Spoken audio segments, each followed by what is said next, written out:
pessoal, tudo bem? Eu sou a Carla Larissa e esse aqui é o nosso canal onde a gente fala sobre arquitetura e urbanismo. No vídeo de hoje nós vamos continuar a nossa série falando aí sobre a história da arquitetura. Nesse momento nós estamos parados ali no povo hebreu, israelita, até chegar nos judeus.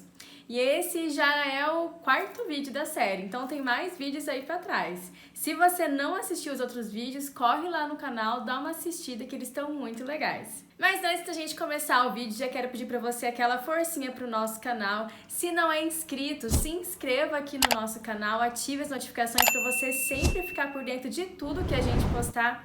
Ah, não deixe de curtir esse vídeo também. Claro, compartilhe com quem você sabe que gosta desse assunto, gosta de história, gosta de arquitetura ou gosta do povo hebreu, judeu, compartilhe esse vídeo com ele também. E muito obrigada para você que está aqui sempre acompanhando a gente, assistindo os vídeos com a gente. Eu fico muito feliz com os comentários de vocês, às vezes vocês mandam mensagem lá no Instagram, tem meu Instagram também, tá pessoal? Dá uma olhada lá, é carlalarissa.ar, que eu tô sempre postando coisas lá no Instagram. E também tem o nosso site, é carlalarissa.com.br, tem vários artigos lá falando sobre arquitetura e urbanismo. E vamos lá, bora pro vídeo. Como eu já disse, esse é o quarto vídeo aí da série falando sobre hebreus, judeus, israelitas aí no meio. E se você não assistiu, eu vou deixar o link do primeiro vídeo aqui no card, tá? O link do primeiro vídeo que a gente gravou, falando aí logo do começo da série, falando sobre o povo hebreu, israelita e judeu. Então, só para dar uma recapitulada, no primeiro vídeo lá a gente falou, né, do primeiro patriarca, do primeiro hebreu que você sabe que é Abraão. Abraão, né, ele chamava Abrão, depois mudou seu nome para Abraão. Ele saiu da terra de Ur dos caldeus e foi ali para a terra que Deus disse que mostraria que daria a ele, que era Canaã. Aí lá ele teve Isaac teve seu filho, né? Teve Isaac teve mais 2 filhos e o filho de destaque pra gente aqui é Jacó. E aí Jacó, com o tempo, precisou ele com a família dele se mudarem pro Egito por conta de uma seca que teve ali na região e foi muito forte essa seca e pegou todo mundo que estava ali. E para ele, a família dele não perecer, então eles se mudaram pro Egito. E aí ele morreu lá no Egito, né? Os filhos dele foram tendo filhos e filhos e filhos e filhos. Eu sei que nessa história eles ficaram cerca de 400 anos lá no Egito. E aí depois Deus usa Moisés, que sabe Moisés, né? Do Mar Vermelho, tá ligado, né? Então, Moisés, ele guia o povo de volta à terra de Canaã, que era a primeira terra deles, né, do primeiro patriarca, Abraão. Então, o Moisés, ele vai guiar esse povo ali na terra de Canaã, e nesse período de ida até a terra de Canaã, eles levam 40 anos para chegar em Canaã. E aí eles ficam no deserto, eles ficam habitando no deserto. Eles habitam no deserto um tempo, aí saem do deserto, caminham mais... Saem do deserto não, né? Saem, caminham mais um pouco, até conseguirem chegar ali em Canaã. E nesse momento a gente já analisou a arquitetura que eles desenvolveram, né, nesse período que eles estavam ali, que era tudo móvel, né, tinha que ser tudo fácil de montar, desmontar, conseguirem transportar. Então era tendas, o tabernáculo, né, que era uma espécie de templo, de igreja, né, que eles cultuavam a Deus. Era também móvel, então tudo isso a gente já analisou e tá aí nos vídeos anteriores. Bom, quando eles chegam na terra de Canaã, já não é mais Moisés quem vai cuidar deles, né? Moisés foi o último patriarca, quem vai cuidar deles nesse momento depois de Moisés é Josué. Aí Josué morre e tal, e eu sei que depois vão ser instituídos juízes, e juízes é a figura de autoridade daquele povo. Então o juiz é o responsável por toda a parte administrativa, militar, né, governamental, de gestão. Essa pessoa é o juiz, a função do juiz é tudo isso. Só que aí, né, cada vez que um juiz morria, o povo ficava meio perdido, e aí eles tinham que orar, pedindo para que Deus levantasse um outro juiz, né, e eles ficaram olhando para os povos ao redor deles, né, esse povo que a partir do momento que eles se fixam ali em Canaã, eles passam a ser chamados de israelitas. Então esse povo israelita, que eles veem ao redor deles, né, que tem vários outros povos ali, esses povos eles adotam o sistema de monarquia, né, esses povos eles têm reis, e eles pedem então que eles querem ter um rei também, porque eles falam assim, a gente não vai precisar ficar sofrendo mais, né, cada vez que um juiz morre a gente fica aqui meio que à mercê, meio parado, então a gente não vai ter mais esse tipo de dificuldade, vamos proclamar um rei. E aí eles pedem então para que Deus levante um rei, porque daí eles imaginam, olha, esse rei ele vai ensinar seu filho, né, a guiar o nosso povo, esse vai ser hereditário, a gente não vai mais ficar enfrentando, né, essa inconstância. Então, muitos historiadores dizem, né, que um dos motivos é isso, né, por conta dessa inconstância aí que tinha cada vez que um juiz morria. Então eles pedem um rei, o primeiro rei é Saul, depois de Saul a gente tem Davi, depois de Davi a gente tem Salomão, e Salomão levanta um lindo e maravilhoso templo que a gente analisou no último vídeo, não lembro, gente, se foi no último vídeo, mas tá aí pra trás, a gente analisou, né, falou sobre o templo que Salomão edificou ali pro pessoal, e era um templo maravilhoso. Dá uma olhadinha se você não assistiu, vou deixar o link desse vídeo aqui no card também, tá? Gente, Salomão, ele foi uma pessoa, assim, muito famosa ali na antiguidade, na época que ele viveu, ele foi muito famoso. A Bíblia conta que Deus pediu a ele, falou assim, olha, pede o que você me quer, né, que eu te dou, tal. E ele falou pra Deus, a única coisa que ele pediu era sabedoria. Então, Deus atendeu, né, falou assim, você não pediu riqueza, não pediu nada, eu vou atender seu pedido, vou te dar sabedoria. E Salomão, ele foi considerado o homem mais sábio que já teve na história, e ele era realmente, né, a Bíblia conta pra gente que ele realmente era sábio. Gente, eu quero mostrar pra vocês uma coisa. Bom, eu disse pra vocês que as minhas referências bibliográficas, elas estão baseadas na Bíblia, e estão mesmo, mas eu também adquiri essa outra obra maravilhosa. Quem conhece um pouquinho da história dos Hebreus sabe quem é Flávio Josefo. Ele é pra mim, eu acho que ele é o maior historiador falando da história dos Hebreus. E boa parte também das coisas que eu tô falando aqui no vídeo, a referência é desse livro aqui de Flávio Josefo, até com umas marcaçõezinhas aqui, pra eu não me perder. É de Flávio Josefo, e eu gosto muito desse livro. Eu vou deixar o link para quem quiser adquirir. Essa daqui, gente, olha que linda, é a edição de luxo. Maravilhosa, né? Olha aqui, pra vocês verem. Olha que linda essa edição. Eu vou deixar aqui embaixo, gente, o link desse livro para quem quiser adquirir ele. No mesmo lugar que eu adquiri com preço maravilhoso, condições de pagamento super facilitadas. Então eu vou deixar o link aqui embaixo, tá? E bora lá pra história de novo. Então, gente, voltando aí, Salomão foi uma pessoa muito famosa porque ele era muito sábio, e vários reis ali das redondezas vinham até ele para se consultarem com ele, tava com alguma dúvida, alguma dificuldade, vinha, então a gente vai falar com quem? Vai com Salomão. Ia falar com Salomão, e Salomão realmente dava soluções, e a fama dele correu, e às vezes os reis, eles vinham, né, os outros governantes ali da redondeza, né, ali por perto, eles vinham só para saber se era realmente tudo aquilo que o povo falava, né, se Salomão era realmente sábio, assim, tanto quanto o povo falava. E chegavam lá, via que era mesmo. E nisso que eles vinham, né, eles traziam muitos presentes pro rei. Eles traziam, assim, gente, não é presentinho baratinho, qualquer presentinho, não. Era presentinho caro, era ouro, pedras preciosas, metais preciosos, madeira da melhor qualidade, era tudo de primeira, especiarias, né, especiarias diferentes que eles tinham no reinado deles. Traziam tudo para Salomão, e às vezes quando eles não traziam, eles mandavam, eles estavam lá no reino deles. Nada impedia que Salomão fosse presenteado, porque eles mandavam essas coisas também de presente para Salomão. E Salomão também ganhava carros, é claro, que não é nenhum carro motorizado, né? Mas carros, cavalos de melhor qualidade, de corrida, mulas, né? A Bíblia fala, em Cantares de Salomão, fala bastante sobre as éguas de Salomão, né? Mulas e tudo de melhor qualidade ele ganhava, gente. Eu falo que Salomão, ele era assim, acho que ele foi o primeiro influencer da história, né? E ele nem fazia publi para poder ganhar essas coisas. Era só pelo fato de conhecer ele já era presenteado. E por isso, gente, Salomão, ele foi uma pessoa assim muito diplomática. Ele não só ganhava presentes, como ele também presenteava. Ele encomendava, por exemplo, cavalos, carros lá do Egito, e mandava para os reis ali da redondeza, vizinho. Ele presenteava muito os reis ali também. Então, por isso, a diplomacia, ela era muito presente e constante ali no reinado de Salomão. E até por esse motivo, né, que muitos falam que o povo hebreu, esse povo, ele sempre foi pautado por guerras, né, por disputa. Desde que eles chegaram ali em Canaã, eles ficavam disputando os territórios, então eram muitas guerras relatadas ali na Bíblia, né. E depois do reinado de Salomão, eles viveram assim um período de relativa paz. Não que não tivesse, né, às vezes uma disputa ou outra, mas assim, nada comparado ao de antes por conta dessa diplomacia que era muito presente e forte ali no reinado de Salomão. E um dos motivos dessa diplomacia foram os casamentos. Salomão, ele, para poder, né, fazer esses acordos políticos e tudo mais, ele casou com muitas mulheres. Salomão, ele teve 700 mulheres e 300 concubinas. 1.000 mulheres ao todo, gente.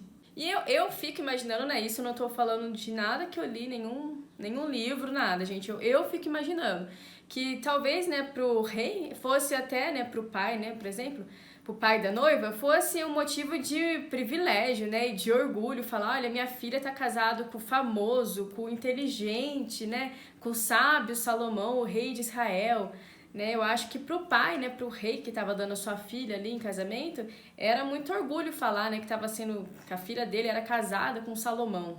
E algo, gente, que é muito criticado, né, do reinado de Salomão, é que por conta desse casamento aí com muitas mulheres, né, ele, para agradar essas mulheres, ele abandonou os ensinamentos que ele tinha recebido dos antepassados, né, desde lá de Abraão, que era a adoração ao único Deus, Jeová, né, que na Bíblia hebraica, Yahvé. Essa adoração ao único Deus que foi sempre que pautou, né, toda a história do povo hebreu. Ele abandonou esses ensinamentos, né, esse costume, porque para agradar essas mulheres, essas novas mulheres que ele tinha conquistado, ele passou a adorar os deuses dela, a fazer os rituais dos deuses delas. E, né, há muitas pessoas que dizem que esses rituais, eles eram rituais bem pesados, bem fortes. Por exemplo, o ritual a Moloque, que envolvia sacrifício de pessoas humanas, né, de ser humano.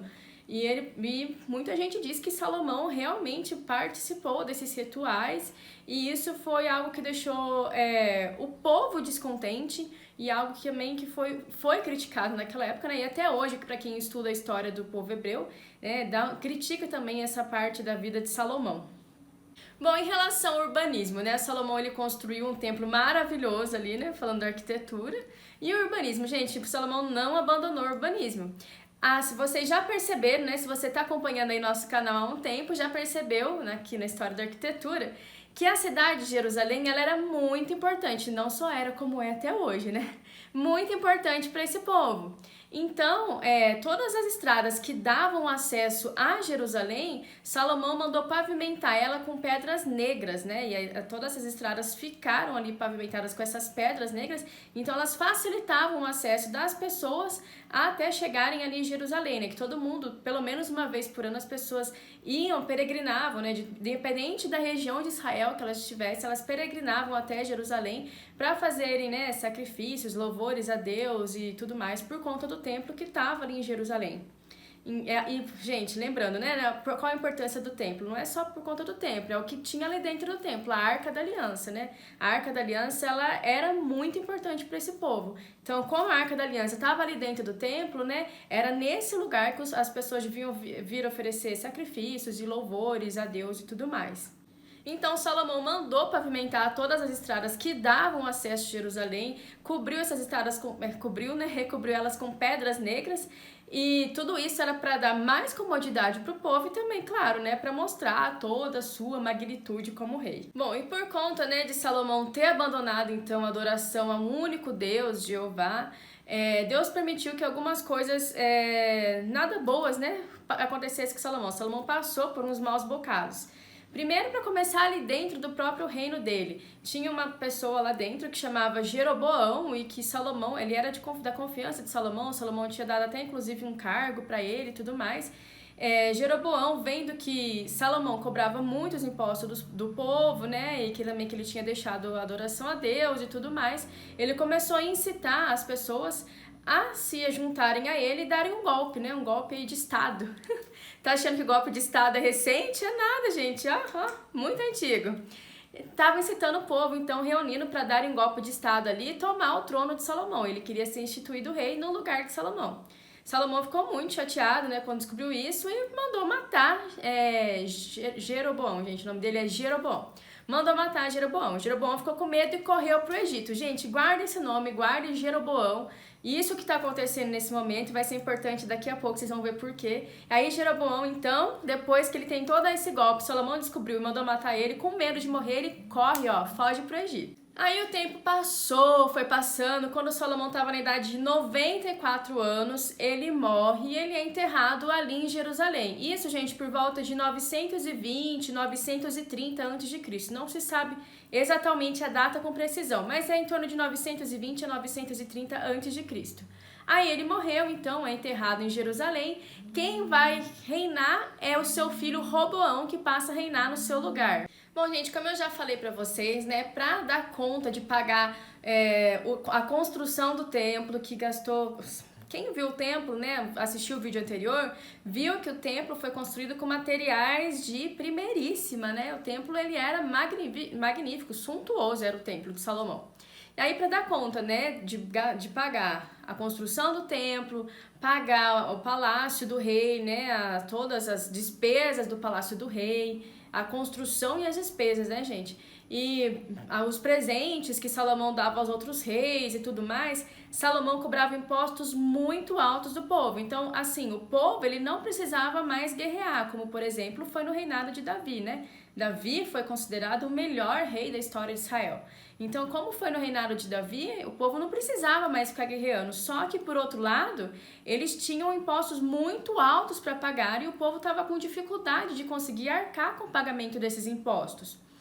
E aí, quando Salomão morreu e Roboão vai subir ao trono, né? Ele vai para a cidade de Siquém para ser coroado. E aí lá, na hora que ele tá na cerimônia de coroação, né, tudo mais, o povo fala pra ele, olha, seu pai cobrava imposto muito alto, né, a gente queria que você cobrasse imposto mais, um imposto menor da gente, nós não estamos conseguindo pagar, não estamos com condições de pagar esses impostos. Aí, Roboão, gente, eu sei que é meio parecido os nomes, né, mas toda vez que eu falar Roboão, eu vou falar... filho de Salomão, tá? Pra vocês não confundirem com um outro nome que eu já falei que vai vir daqui a pouco, que é Jeroboão.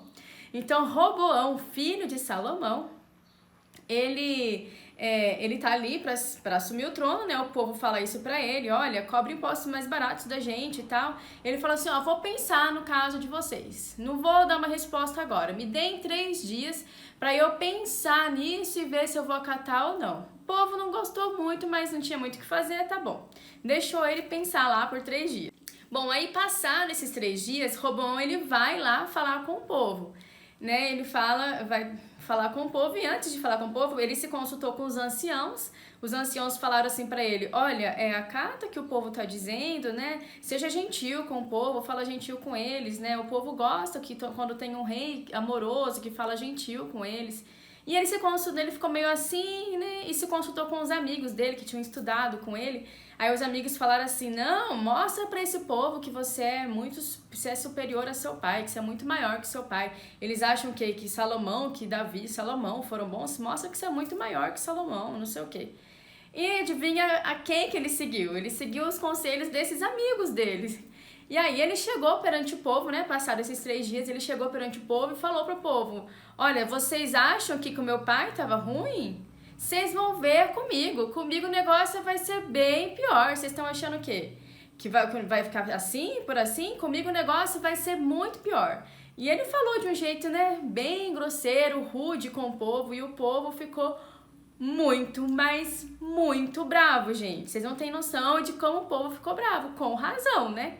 Como o povo ficou bravo com ele.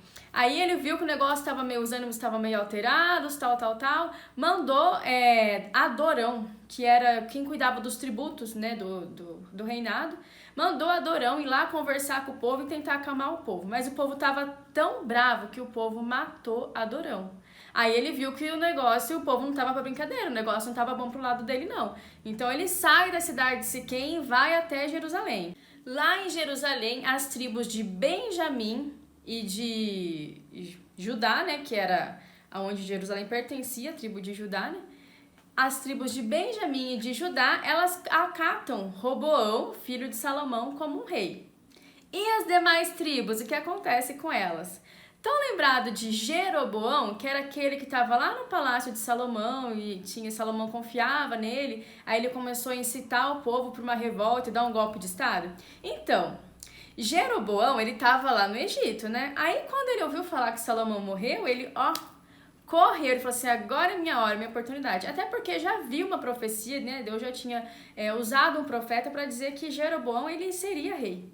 E aí ele falou assim, agora é minha hora, a profecia vai se cumprir, eu vou ser rei. E ele volta então ali para Israel e ele consegue, né, fazer com que as outras 10 tribos, aceite ele como rei. Então, gente, esse é um momento muito, mas muito importante para a história de Israel.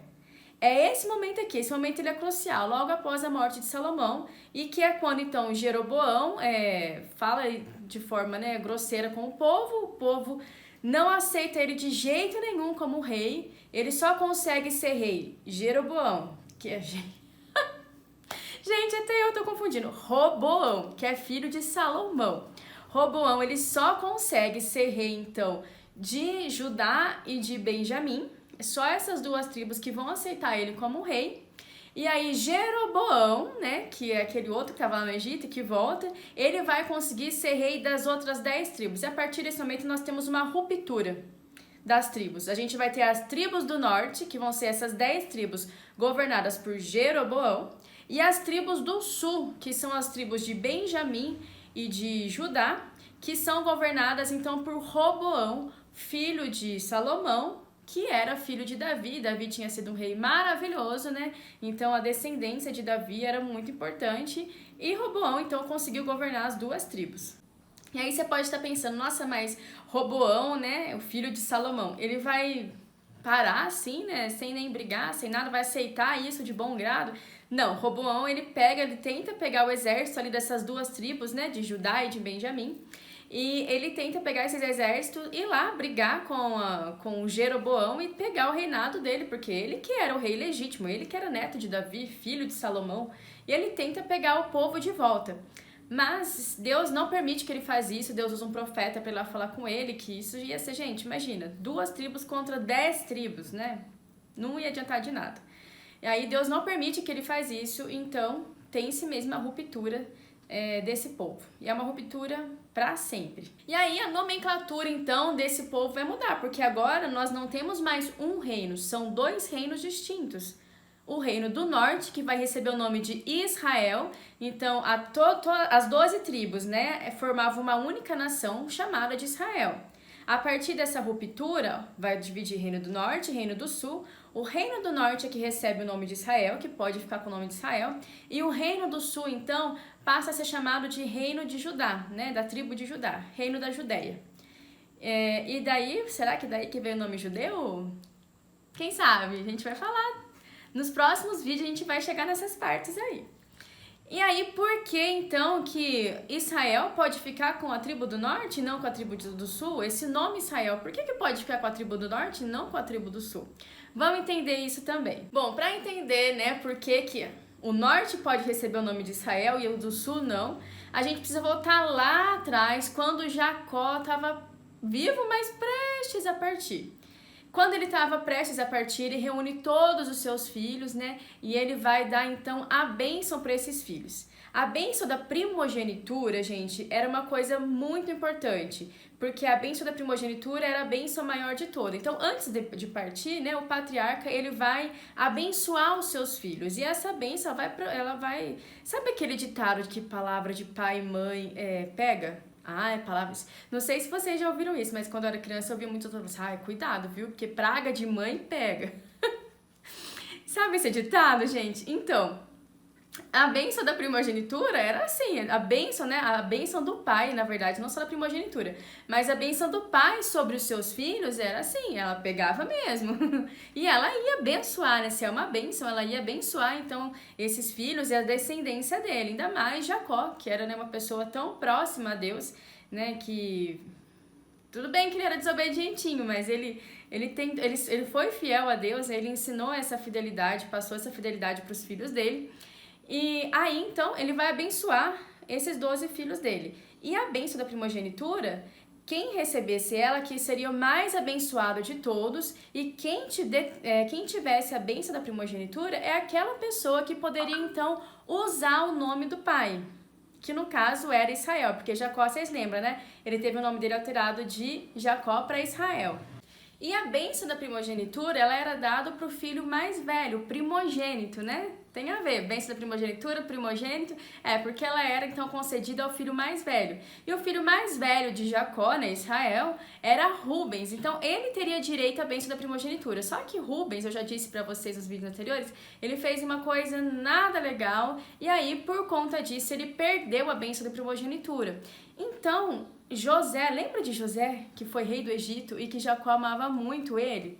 Pois é, gente, José, ele vai até na casa do seu pai, quando seu pai está prestes a morrer, ele vai até a casa do seu pai com seus 2 filhos, Efraim e Manassés, e Jacó resolve abençoar esses 2 filhos dele. Então ele meio que adota os filhos de José e dá a benção, a mesma benção que ele daria para os filhos dele, né, ele vai dar para os filhos de José também. E aí, quando ele vai abençoar, o filho de José, chamado Efraim, que era o filho mais novo, ele resolve dar a bênção da primogenitura para esse filho, Efraim. Então, Efraim é quem tinha direito de usar o nome do pai, Israel. Então, quando houve essa ruptura do reino, onde a tribo de Efraim estivesse, é aquele lugar que poderia usar o nome Israel. Os demais lugares não poderiam usar. Então, quando houve essa ruptura, a tribo de Efraim estava no reino do norte. A tribo dos, lembra, o reino do sul só tinha 2 tribos, Judá e Benjamim. A Efraim estava no reino do norte.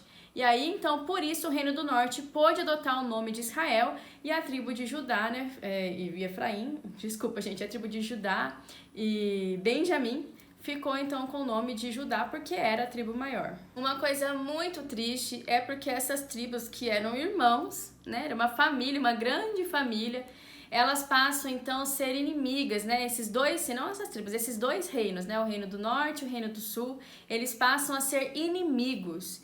E aí Jeroboão, que está lá no norte, governando o norte, ele ficou com medo, né? Porque Jerusalém era muito importante e o Reino do Sul ficou com a cidade de Jerusalém, ficou com o templo, com a Arca da Aliança.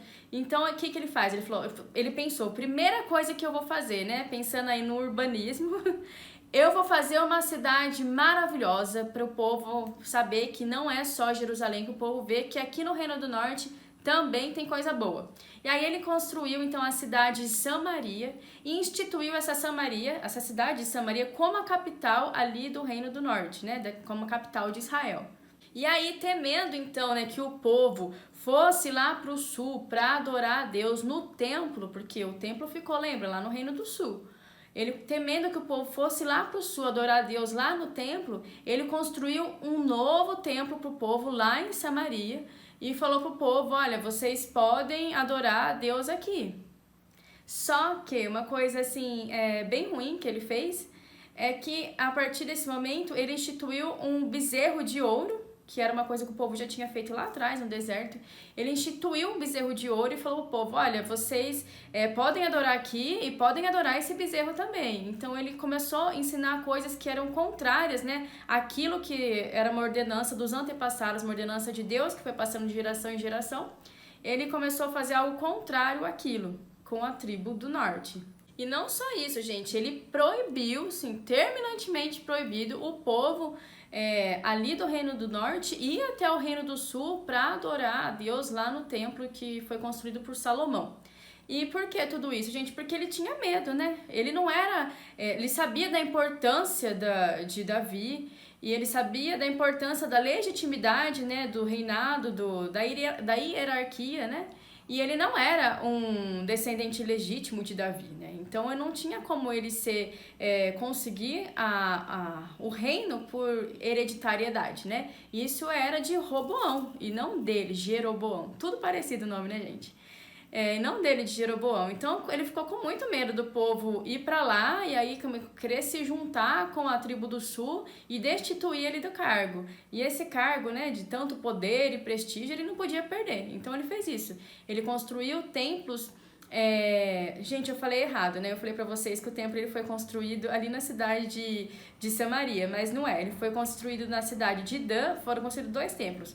Um na cidade de Dan e outro na cidade de Betel, tá? Não foi em Samaria, só corrigindo aí. Bom, os 2 reinos então foram seguindo aí, né? Eles foram seguindo separados. Vários reis levantaram-se então no reino do sul, no reino do norte. Às vezes eram reis bons que obedeciam, né, os mandamentos dos seus antepassados, os mandamentos de Deus. Às vezes não, às vezes eram reis ruins que não tinham, né, o mandamento, a ordenança de Deus como princípio de vida e tal. E foram seguindo nos 2, foram seguindo separados. E como eu disse já um pouquinho ali atrás, gente, eles eram, agora, a partir de agora, eles eram reinos inimigos. Não era mais uma família, eram inimigos um do outro. E aí, como o reino menor, né, era o reino da Judéia, que é o reino do sul, eles ficaram com medo do reino do norte conseguir invadir lá, destruir eles, tudo mais. Então, o que eles fizeram? Com medo disso acontecer, eles se associaram a um outro reino que tinha ali do lado deles, chamado Assíria. Eles passam então a ser vassalos da Síria, né? Eles começam a pagar impostos para a Síria. Não é Síria com S, gente, é Assíria, tá? Os assírios. Lembra nas aulas de história? A gente aprendeu sobre os assírios. Então, esse povo aí. O reino da Judéia, que é o reino do sul, vai se associar então ao reino da Assíria. E aí ele vai ser vassalo do reino da Síria, vai pagar tributos para o rei da Síria. E em troca disso, o rei da Síria vai proteger o reino de Judá, né, contra o reino de Israel. Bom, o reino de Israel teve um momento que ele passou a ser governado por um rei chamado Oséias, que não era um rei bom, que não tinha, né, os mandamentos dos seus antepassados como princípios de vida. E aí, ele, querendo brigar lá com o rei da Síria, ele mandou soldados, tipo embaixadores, assim. Mandou lá pro Egito e para perguntar pro rei do Egito se ele queria se juntar a eles numa guerra contra a Síria, porque ele queria tomar a Síria lá, queria brigar com a Síria. Então ele mandou embaixadores lá pro Egito e falou assim, viu, vocês estão a fim de se juntar com a gente numa guerra contra a Síria? Só que o rei da Síria ficou sabendo disso. E é claro que o rei da Síria não gostou, porque eles eram reinos vizinhos ali. E o reino da Síria não gostou nada dessa atitude de Oséias, que era rei de Israel. E aí uma coisa muito importante para a história desse povo vai acontecer, gente, a partir desse momento. É que então o rei da Síria, ele pega todo o seu exército e marcha para Israel. Ele vai até a cidade de Samaria, toma a cidade de Samaria, e depois de 3 anos de muita luta, muita guerra, o reino de Israel, ele passa então a ser da Assíria. E aí, o rei da Assíria, bravo com tudo que aconteceu, tira o povo de lá, fala assim, olha, vocês perderam essa terra não é mais de vocês, essa terra é minha, vocês sumam daqui. Sumiram com o povo de lá. E essa é uma pergunta de muitos acadêmicos, porque até hoje, né, as tribos perdidas de Israel, que são essas 10 tribos, que elas tiveram que sair ali daquele território de Israel, né, tiveram que ir para outro lugar. Eles tiveram que sair do território de Israel e tem essa pergunta, para onde é que esse povo foi? O que aconteceu com esse povo? Porque eles se perderam. Não se sabe mais, muitos acadêmicos já tentaram buscar e fazer pesquisas e tentar achar onde é que esse povo foi, o que aconteceu com eles, mas sem sucesso. Ninguém sabe o que aconteceu com esse povo, ninguém sabe o que aconteceu, para onde eles foram, nem nada. Então, a partir desse momento, Israel não é mais descendente do povo hebreu. Ficam sim, gente, não é todo mundo que vai embora, né? Acaba ficando, sim, alguns hebreus, né, israelitas, acabam ficando ali no território, mas são muito poucos, e aí eles acabam se misturando com os outros povos que começam a chegar, né, os assírios e outros povos que começam a chegar ali naquele local, né, naquele território. Eles começam a se misturar e já não são mais, então, né, o genuíno povo descendente ali do primeiro patriarca hebreu, Abraão. Enquanto isso, o reino de Judá tá lá, firme e forte. Mais ou menos, né? Nesse período dessa guerra que aconteceu, né, que o povo de Israel, então, ele foi destituído ali do seu território, quem tá governando o Judá é um rei chamado Ezequias. É um dos poucos reis bons que Israel teve ali. Israel não, gente. Agora não é mais Israel, né? O Reino do Sul. Judá é um dos poucos reis bons que Judá teve ali comandando o seu território. Bom, passa-se um tempo, gente. Na verdade, passam-se exatamente 117 anos desde o ocorrido lá com o Reino do Norte, Israel, que eles tiveram que ser destituídos da terra, do território deles. Judá estava até então firme e forte lá, muitas coisas acontecem com Judá. 117 anos, então, depois desse episódio, Judá ela é invadida pelo rei Nabucodonosor, que era o rei da Babilônia, e muita coisa então vai acontecer, né? Judá tem o templo, que é muito importante, tem a Arca da Aliança, muitas coisas da história dos hebreus estão ali, né? Em Jerusalém principalmente, né? E aí então o último povo que restou do patriarca Abraão é esse povo de Judá, né? Que são das duas tribos, Judá e Benjamim. Só esse povo que restou ali, eles então são invadidos pelo rei Nabucodonosor, pela Babilônia. E o que será que vai acontecer com eles? Eu vou contar pra vocês no próximo vídeo. Não perca o próximo vídeo, eu espero vocês até lá. Deixa aqui no comentário o que você está achando desse conteúdo aí. Você tá gostando? Gostaria de ouvir mais um pouco sobre história, um pouco mais sobre arquitetura? Deixa pra mim aqui nos comentários. Beijo grande, fiquem com Deus e tchau, tchau. Espero vocês no próximo vídeo.